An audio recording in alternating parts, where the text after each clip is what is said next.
জালেমদেরকে মাফ করে দেওয়া মানে মজলুমের উপরে অবিচার করা। এক কথা বলছেন,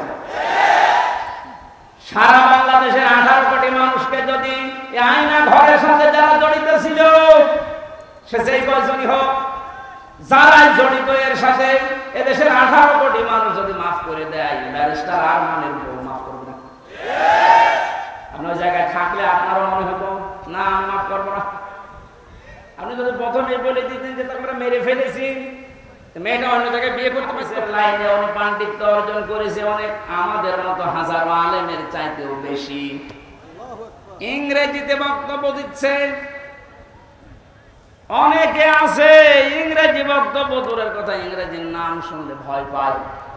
কথা বলছে না, চারিদিক থেকে জ্ঞান অর্জন করার জন্য লোকটাকে যে জায়গা থেকে তুলে নিয়ে এসেছিল আল্লাহ, ওখানে যদি এতদিন থাকতেন বড় নাস্তিক হয়ে যেতেন ইনুর মতো। সেখান থেকে আল্লাহ তুলে এনে কত বড় দায়িত্ব দিয়েছে তার মাথার উপরে। এখানে এই বিশ্ববিদ্যালয়ে আপনিও ভর্তি হতে পারেন, এখনো সুযোগ সময় আছে। আপনাকে আমরা জান্নাতে নিয়ে যেতে চাই বিশ্ববিদ্যালয়ে ভর্তি হওয়ার মাধ্যমে। সাফ কথা বলছি, জীবনে গুনাহগার যদি হয়ে থাকেন, গুনাহ অল্প স্বল্প যায় থাক, যদি একামতের দিন কায়েম করা লাগবে দিন, এই আন্দোলনের সাথে একনিষ্ঠভাবে ইখলাসের সাথে লেগে থাকতে পারেন, আমি কোরআন হাতে নিয়ে গ্যারান্টি দিতে পারি আল্লাহ আপনাকে জাহান্নামে দেবে না। সূরা সফের আয়াত। আবার বলছি, ইসলামী আন্দোলন যদি দুনিয়ায় করেন, একামতের দিন কায়েম করার জন্য ইখলাসের সাথে অ্যাক্টিভিটিস নিয়ে যদি ময়দানে থাকেন, কায়েম হলে ভালো, না হলে আপনার অসুবিধা নেই, আপনাকে আল্লাহ জাহান্নামে দেবে না। হ্যাঁ, জান্নাতেও দেবে না কয়েকটা কারণে। তার ভেতরে 1 নাম্বার, আপনি যদি মা বাবার সাথে বিয়াদবি করে থাকেন জান্নাত পাবেন না। আর এই বিশ্ববিদ্যালয়ে আসলে মা বাবার সাথে বিয়াদবি করার কোনো রাস্তা খোলা নেই। সবগুলো একেবারে ট্রেনিং দিয়ে দিয়ে ওই পর্যায়ে নিয়ে যাওয়া হয়। মানুষের মতো মানুষ হওয়ার জন্য, দেশ প্রেমিক মানুষ হওয়ার জন্য এই দেশে ওপেন বলছি, ইসলামী ছাত্র শিবির ছাড়া কোনো রাস্তা খোলা নেই।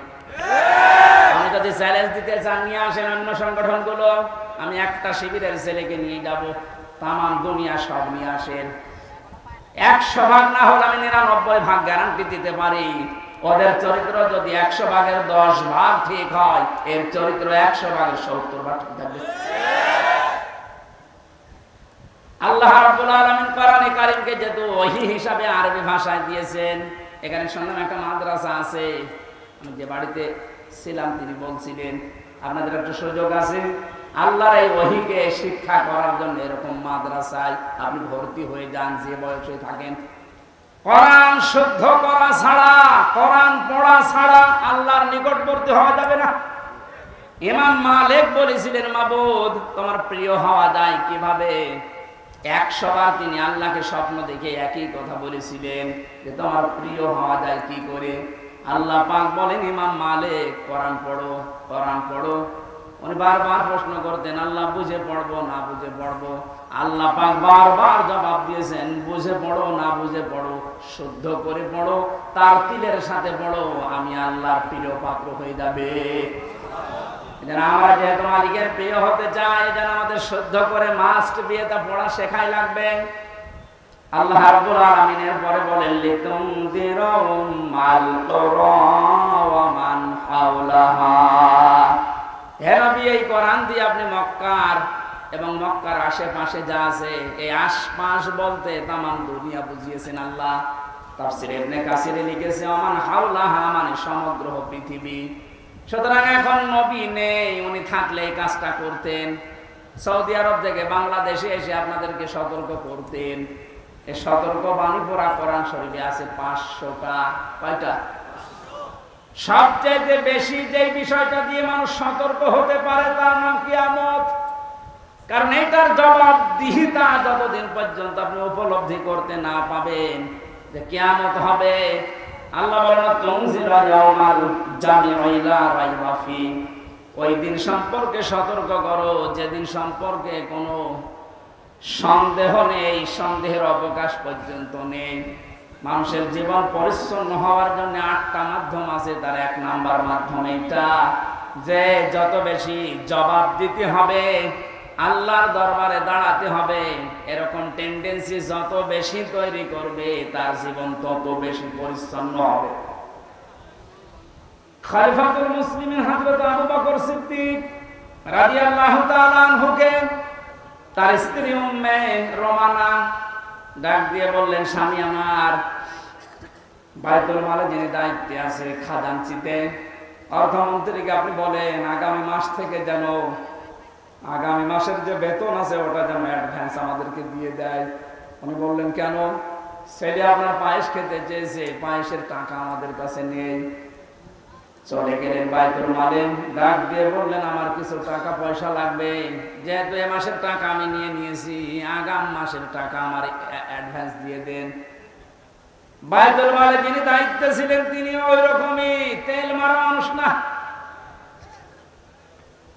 তিনি ডাক দিয়ে বললেন, খলিফা, টাকা আমি আপনাকে আগাম মাসের দিতে পারি, আপনি আগামী মাস পর্যন্ত বেঁচে থাকবেন, ওইটা লিখে দেন। উনি বলছে, টাকা আমার লাগবে না। বাড়িতে যে স্ত্রীকে বলছে, স্ত্রী আমি পারলাম না, আমাকে এই কথা শুনিয়েছে। স্ত্রী ধৈর্যশীল ছিলেন, ধৈর্যশীলা বললেন, ঠিক আছে, আপনি যখন পারলেন না, যেভাবে চলছে সংসার চলতে দেন। 15 দিন পর তিনি পায়েস রান্না করে দিয়েছে। হযরতে আবু বকর বললেন, স্ত্রী পেলে কোথায়? আপনাকে বলেছিলাম, আপনি তো অপারা কথা প্রকাশ করলেন, আপনি পারেননি। আমি প্রতিদিন 1 মোট 1.5 মোট করে তুলে রাখতাম এই আটা চাউল, যাই বলেন। এই 15 দিন তুলতে তুলতে প্রায় 2 কেজি হয়ে গেছে। ওটা পাশের বাড়িতে বিক্রি করে আমি আজকে এই পায়েসের ব্যবস্থা করেছি, কোনো উল্টাপাল্টা কাজ করিনি। উনি বললেন, ঠিক আছে, সন্তান আব্দুল্লাহ ভালো করে খাও। দৌড় দিয়ে চলে গেলেন বাইতুল মালের খাজানচির কাছে, বললেন, বাইতুল মালের দায়িত্বে আছো, অর্থমন্ত্রী, আগামী মাস থেকে আমার বেতন যদি 12,000 টাকা দিতে থাকো তো 2,000 টাকা কম দিও। কেন? কারণ 10,000 টাকা হলে আমার সংসার চলবে, এটা আমি দেখেছি। আমার মনে হচ্ছে এই যে কিয়ামতের জবাব দিতে হবে, টেন্ডেন্সি তার ভেতরে কোন পর্যায়ে ছিল আপনি বলেন। আর 1628 জন মানুষ দায়িত্বে আছে, দায়িত্বে যে সরকার আছে থাক, এই 1628 জন মানুষ শুধু এখন যদি আবু বকরের মতো চিন্তা নিয়ে দেশটা চালায়, আমার মনে হচ্ছে 16 ঘন্টায় এই দেশটা একেবারে রোল মডেল হয়ে যাবে। এতদিন যারা রোল মডেল করেছিল, কি মডেল দেখিয়েছেন আপনি? কি মডেল দেখিয়েছেন? এটা তো জরিপ পেলাম আজকে, এটা শোনালে আপনার মাথা খারাপ হয়ে যাবে। বলছে 2009 সালে পিলখানার নির্মম হত্যাকাণ্ড, আমার সাথে 1500 জন মানুষের, তার ভেতরে আমার মনে হয় 900 মানুষকে তো আমি পরিচয় করেছিলাম বিডিআর বিদ্রোহের নাম দিয়ে। এই 14-15 বছর বেকার তারা জেল খাটতেছে, কিচ্ছু জানে না। এমনও মানুষ আছে। পঞ্চগড়ে এক মুরব্বীর সাথে পরিচয় ছিল, বলছে আমি রিটায়ার করবার 1 মাস পরে, অথচ 15 বছর 14 বছর আমি জেলে আছি। 2013 সালে হেফাজতের কর্মীদের শাপলা চত্বরে যে নির্মম হত্যাকাণ্ড, 2014 সালে একক নির্বাচন, 2018 সালে কোটা আন্দোলনকারীদের নির্মম নির্যাতন, 2018 সালে নিরাপদ সড়ক আন্দোলনকারীদের নির্মম নির্যাতন, 2018 সালের নির্বাচনী গায়েবী ভোট, বিরোধী দলীয় নেতা কর্মীকে গুম, খুন, হত্যা এবং আয়নাঘর, 11 লক্ষ কোটি টাকা বিদেশে পাচার, তার ভেতরে এক দরবেশি 36,000 কোটি টাকা, 11 লক্ষ কোটি। দলীয় প্রয়োজনে পুলিশকে ব্যবহার, বাক স্বাধীনতা কেড়ে নেওয়া, সর্বশেষ 2024 সালে কোটা আন্দোলনের নামে গণহত্যা। এর একটা অস্বীকার করতে পারবেন? সাহাবায়ে কেরাম তার লাশ টুকরা টুকরা গুলো এনে যখন এক জায়গায় করলেন, কয়েকটা টুকরা পাওয়া যায়নি, এমন দূরে দূরে তারা ফেলে দিয়েছে। নবীজি নিজের চাদরটা দিয়ে হযরতে হামজাকে ঢেকে দিলেন, মাথা থেকে হাঁটু পর্যন্ত ঢেকেছিল, হাতিয়ে সেটা পার বেরিয়ে থাকে, ঢাকা যায় না। আল্লাহর নবী মুহাম্মদুর রাসূলুল্লাহ নিজে সাহাবীদেরকে দিয়ে পাহাড়ি এলাকার লতা পাতা দিয়ে তার পাটা ঢেকে দিলেন, কবরে রাখলেন। যেহেতু জানাত তার জন্য কাফন দাফনের জন্য ধোয়ানোর কোনো লাশ ধোয়ানোর সিস্টেম নেই, শহীদরা মরে গেলে ধোয়ানো লাগে না, যেভাবে ইন্তেকাল করবে শাহাদাত বরণ করবো ওইভাবেই কবর দেওয়া লাগবে। কারণ কিয়ামতের দিন উনি ওইভাবে আল্লাহর সামনে উঠে দাঁড়াবে। আপনি যদি দেখবেন আবু সাঈদ কিয়ামতে যখন উঠবে 4টা গুলি লেগেছে যেখানে যেখানে ওইটা নিয়ে দাঁড়াবে ঠিক ওইভাবে। আল্লাহ জিজ্ঞাসা করবে, আবু সাঈদ তোমার শরীরে এতগুলো গুলি, রক্তের দাগ কেন? বলবে আমি সালেমদেরকে হটানোর জন্য, মানুষের অধিকার প্রতিষ্ঠার জন্য চেষ্টা চালিয়েছিলাম। শেষ পর্যন্ত সালেমরা আমার বুকে, আমার পেটে, আমার মুখের উপরে গুলি লাগিয়েছে। যে সমস্ত জায়গায় গুলি লেগেছে ওই জায়গাগুলো একেবারে জিন্দা নিয়ে তোমার সামনে আমি হাজির হয়ে গেছি। হযরতে হামজাকে আল্লাহর নবী কবরে রাখলেন। এই ডিস্টার্ব হচ্ছে কেন? ডাক দিয়ে বলেন হামজাকে, রব্বুল আলামিন এই যে আমার চাচাকে আমি কবরে রাখলাম, এখন পর্যন্ত আমার চাচার উপরে আমি রাজি আছি, খুশি আছি। মাবুদ আমি তোমার গোলাম হয়ে বলছি, তোমার রাসূল হয়ে দাবি করছি, আমার চাচা হামজার উপরে তুমি রাজি হয়ে যাও। নবীজি বলেন যদি আমি রাজি হয়ে গেছি, আল্লাহ তুমি রাজি হয়ে যাও। আল্লাহ দেরি করবে? দেরি যে করে নাই, আয়াত তার প্রমাণ তাফসিরে পেয়েছি আমি। ওনাকে কবর দেওয়ার 30 বছর পর কবরটা ভেঙে গিয়েছিল। মদিনায় একটা ঢল হওয়ার কারণে দেখে রক্ত ভেসে আসতেছে পানির ভেতরে। ওই সময় হযরতে হামজার সাথে যারা ছোট বয়সে যুদ্ধ করেছিল তারা এখন মুরব্বী হয়ে গেছে। রক্ত অনুসন্ধান করতে করতে গিয়ে দেখে 30 বছর আগে মুহাম্মদুর রাসূলুল্লাহর চাচা হযরতে হামজাকে ওরা যেখানে যেখানে আঘাত করেছিল তরবারি দিয়ে, ওই জায়গাগুলো দিয়ে ফিনকি দিয়ে রক্ত বের হচ্ছে। বাংলার মুসলমানেরা ভালোভাবে মিলান, আল্লাহ যে আহইয়াউন দিয়ে শেষ করেননি, ইনদা রাব্বিহিম ইরযাকুন, তারা তো জীবিত এবং খাবার খায়। উনি যে খাবার খেয়েছে তার প্রমাণ 30 বছরের তাজা রক্ত। কথা বলেন না কেন? এই জন্য কোনদিন এই ধারণা করবেন না যে যারা শহীদ হয়ে গেল এরা মরে গেছে, বলবেন তো নাই, ধারণা করা যাবে না। এই শহীদদের আত্মার মাগফিরাত আল্লাহ ওদেরকে এমনিতেই মাফ করে দিয়েছে। কারণ কি? ওয়ালিয়াউলামাল্লাহুল্লাযীনা আমানু ওয়া ইয়াত্তাখিযা মিনকুম শুহাদা আল্লাহু লা ইউহিব্বুয যালিমিন। রব্বুল আলামিন বলেন, কিছু মানুষকে আমি সাধারণভাবে মরণ দিতে চাই না, যার ঈমান এবং যার অ্যাক্টিভিটিস কাজকর্ম আমার কাছে পছন্দ হয়, ওই মানুষটাকে আমি আল্লাহ শাহাদাতের মরণ দিয়ে ধন্য করে দেই। আর জেনে রাখো আয়াতের শেষের কথা, আল্লাহু লা ইউহিব্বুয যালিমিন, কোন জালেমকে আমি ভালোবাসছি না, বাসবো না। এটা মোজারে বর্তমান ভবিষ্যৎ, প্রেজেন্ট ফিউচার। এজন্য জালেম যারা তাদের কপাল বড় খারাপ, আপনার দুনিয়াও শেষ, আখিরাত তো শেষই। আমি দোয়া করলেও হবে না জালেমদের জন্য, কারণ আল্লাহু লা ইয়াহদিল কওমাজ যালিমিন, জালেমদেরকে আল্লাহ হেদায়েত দিচ্ছে না, দেবে না। আমরা আশাই করে যেন জালেম হয়ে না যায়। এই শব্দটা যেহেতু খুব গুরুত্বপূর্ণ, জালেম। আজ অনেক জালেম বিদায় নেওয়ার পরে এখন অনেকে নব্য জালেম হওয়ার জন্য চেষ্টা চালাচ্ছে। গতকালকে চুয়াডাঙ্গার একটা খবর শুনলাম, আমি কোরআনের আয়াতের সাথে মিলিয়ে আশ্চর্য হয়ে গেছি। জালেম বিদায় নিল, এ জালেম আসলো কোত্থেকে? সূরা বাকারা 114 নম্বর আয়াতটা, এদিকে তাকান। অমান আযলামু মিম্মান মানাআ মাসাজিদাল্লাহি আইয়ুযকারা ফীহা ইসমুহু ওয়া সাআ ফী খারাবিহা ইলা আখির আয়াত। ওরা কোরআনে কারীম থেকে দার্স দিচ্ছিল। এক জালেম এসে বলছে এটা বন্ধ করো, এটা মসজিদের ভেতরে রাজনীতি চলবে না। আমি মিলিয়ে দেখলাম কোরআনে কারিমের আয়াত আল্লাহ মনে হয় ওর নাম দিয়েই নাযিল করেছে, আমান আসলাম। আল্লাহ বলেন বড় জালেম দেখতে চাও? আমি আল্লাহর দৃষ্টিতে সবচাইতে বড় জালেম ওই লোকটা, মিম্মাম মানা মাসাজিদ আল্লাহ, যে লোকটা আল্লাহর মসজিদের ভেতরে নিষেধ করে, আইয়াজকারা ফিহা ইসমুহু, তার নামের জিকির করতে, তার নামের আলোচনা করতে আল্লাহর ঘর মসজিদে যারা নিষেধ করে এরা আল্লাহর দৃষ্টিতে বড় জালেম। আমরা মনে করছি জালেম হয়তো বিদায় হয়ে গেছে, না, এখনো নব্য জালেম তৈরি হচ্ছে।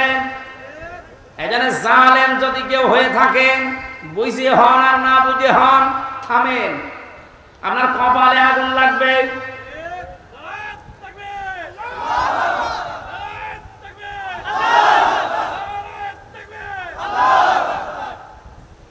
এটা সূরা শুআরার ভেতরে আছে, শেষ নাম্বার আয়াত। আল্লাহ বলেন অতি শীঘ্রই জালেমরা তাদের পরিণতি, তাদের আশ্রয়স্থল দেখতে পাবে। এই জালেমরা যেমন আজ দেখতে পাচ্ছে, এত বড় দরবেশ কেউ দেখলাম জুলুম করার ফল কি? দাড়ি কেটে বাঁচতে পারে না। আল্লাহ বলেন জালেমদেরকে আমি ধরি, কারণ জালেমের বিরুদ্ধে আমার মামলা। কার মামলা? আল্লাহ। শব্দটা লক্ষ্য করেছেন? জালেমের বিরুদ্ধে হামজা মামলা দেবে না, জালেমের বিরুদ্ধে মামলা দেবে কে? ডাক্তার শফিকুর রহমান আজকেও ঘোষণা দিয়েছে কুষ্টিয়ায় যে আমরা সবাইকে সাধারণ ক্ষমা করে দিলাম, কিন্তু যে পরিবারগুলো অত্যাচারিত হয়েছে তারা যদি এখন অত্যাচারের প্রতিশোধ নিতে গিয়ে কিছু করে, ওইটার জন্য আমরা দায়ী না। শব্দটা তো আসলে ঠিক, কারণ ওয়াইন আকাবতুম ফাআকিবু বিমিসলি মা উকিবতুম বি। আল্লাহ বলেন যতটুকু অত্যাচারিত হয় প্রতিশোধ অতটুকু নিতে পারবা। আমার তো যতটুকু মনে হচ্ছে এতটুকু নিলেও জালেমরা দুনিয়ায় টিকে থাকতে পারবে না।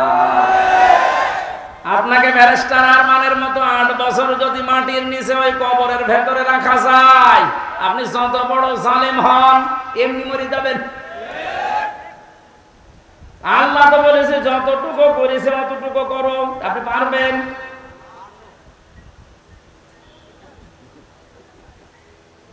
আমার উপরও যতটুকু অত্যাচার হয়েছিল, আমি চাই যাদের দ্বারা হয়েছে, যে মানুষগুলো ইঙ্গিত হয়েছে, আমি ওই মানুষগুলোকে অতটুকু না করে ছাড় দেবো না।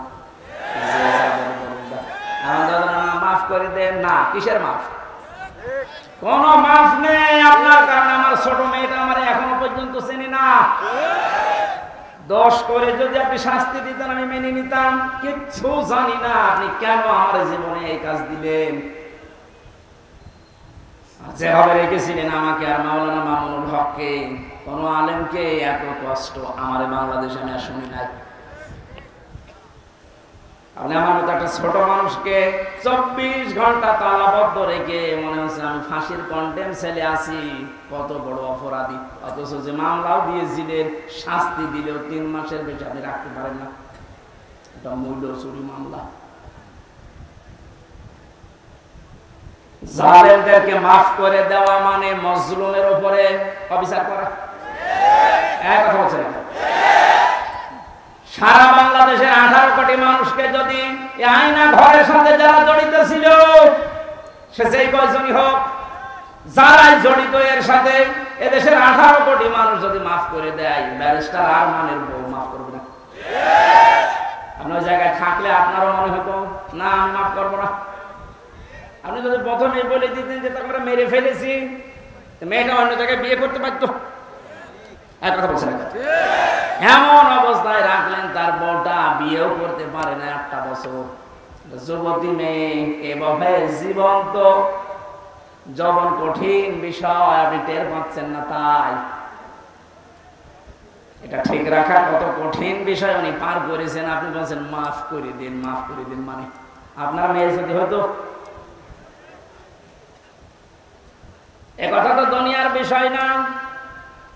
জালেম যারা জুলুম করছে না, যেমন নব্য জুলুম করার জন্য যারা প্রস্তুতি নিচ্ছেন, আপনি কিন্তু নিজের কপালে আগুন লাগাচ্ছেন।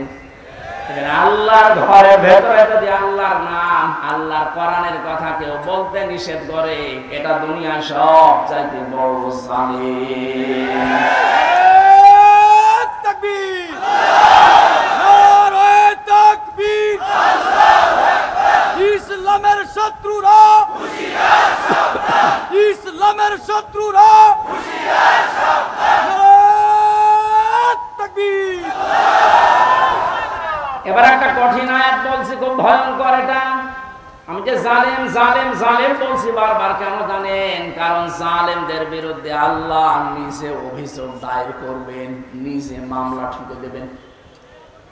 ইন্নামাস সাবিলু আলাল্লাযীনা ইয়াযলিমুনান নাস। সূরা সূরা 42 নম্বর আয়াত প্রথম অংশে আছে, আল্লাহ পাক বলেন অবশ্যই আমি আল্লাহ নিজে মামলা দেব জালেমের বিরুদ্ধে, যারা মানুষ হয়ে মানুষের উপরে জুলুম করেছে, অত্যাচার করেছে। যারা বাংলার জালেমেরা, আপনার দুনিয়ার জীবন শেষ, আর আখিরাত তো আপনি আল্লাহর মামলার আসামি। যিনি বিচারপতি, যিনি রায় দেবেন, তিনি যদি মামলার বাদী হয়, আপনি তো একেবারে সরাসরি খালাস পেয়ে যাবেন। বলেন না কেন? আমার মামলার যারা আসামি, মানে বাদী ছিল, যারা আমার মামলার যারা বাদী ছিল, তারা টাকা পয়সা বহু খেয়েছে আকিস গ্রুপের কাছ থেকে। গত পরশু দিন আকিসের মালিক আমারে বলছে, হুজুর আপনাকে আমরা চাকরি দিয়েছিলাম আমাদের মসজিদের খতিব হিসাবে, ওই শয়তানরা আপনাকে পেছে ফেলে আমাদের কাছে কয়েক কোটি টাকা 5 তারিখের আগ পর্যন্ত নিয়েছে। যদি 5 তারিখ না আসতো, ওরা এখন টাকা নিত। আমার মামলার আয়োজক লোকটা মেজানুর রহমান, টেকের হাটে বাড়ি। আমার মনে হয় ওরে পেলে পিটিয়ে মানুষ জনগণ মেরে ফেলবে। আর বাকিগুলোর নাম একবার বলেছিলাম ওই কুষ্টিয়ার এক মাহফিলে। তার পরের দিন বলছে, হুজুর আর নাম বললেন না, কিছু হলে কিন্তু আমরা মারা পড়ে যাব। কেমন ভয় আছে জালেমরা দেখেন। তবে এই যে লোকটা, এই লোকটা 5 তারিখের আগের দিন 4 তারিখ রাত্রে টাকা নিয়েছে। এই মামলার আয়ুটা ওই এখন নাই, থেমে গেছে। আমার মনে হয় 5 তারিখ বাংলাদেশে না আসলে ও শয়তান এখনো টাকা নিত।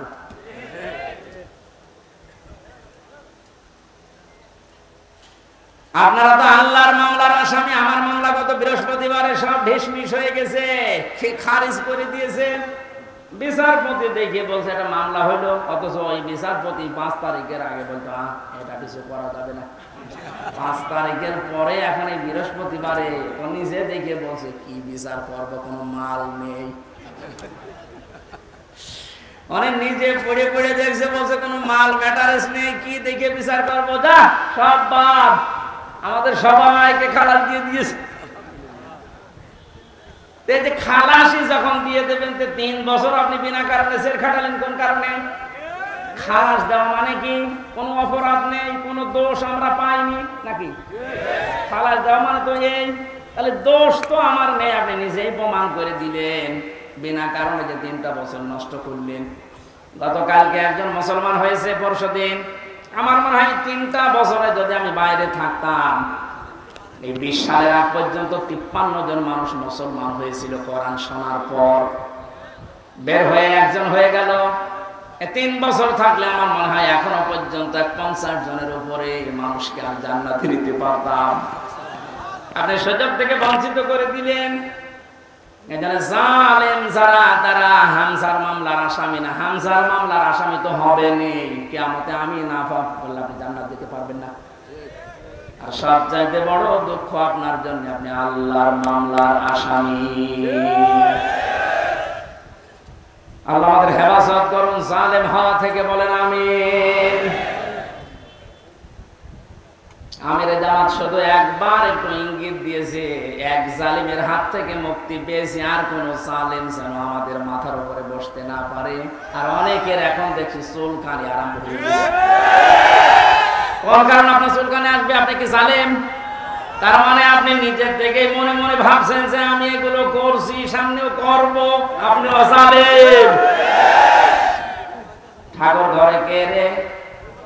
আমি তো অনেকে আপনার নাম বলে বলেছে, বলেন কোন কারণে নিজের দিকে টেনে নেন?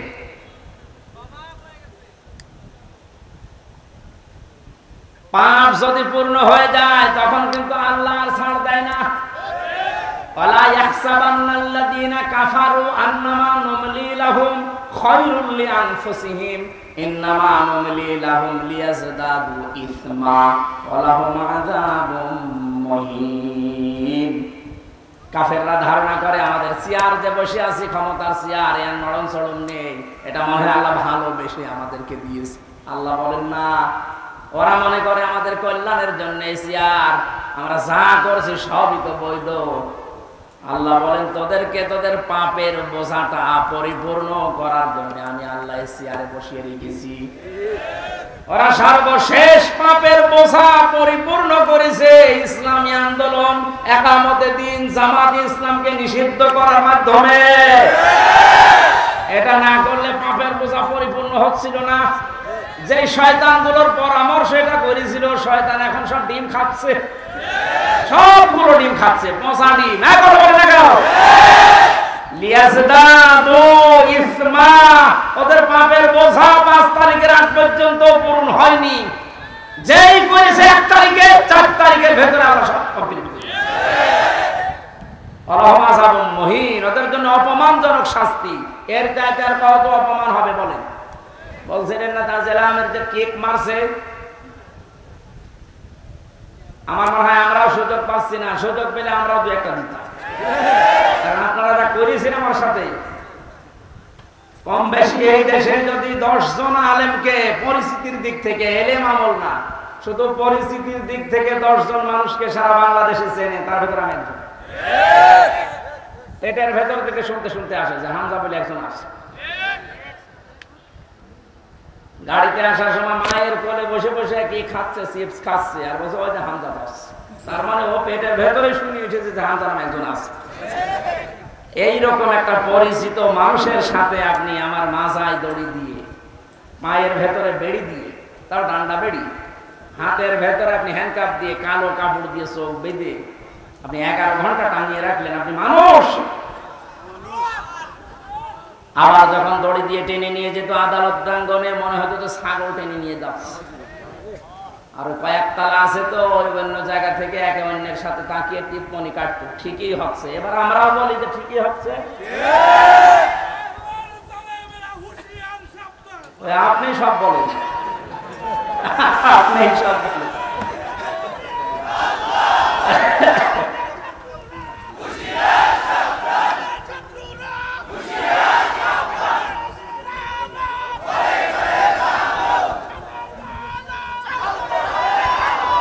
আলহামদুলিল্লাহ ভাই,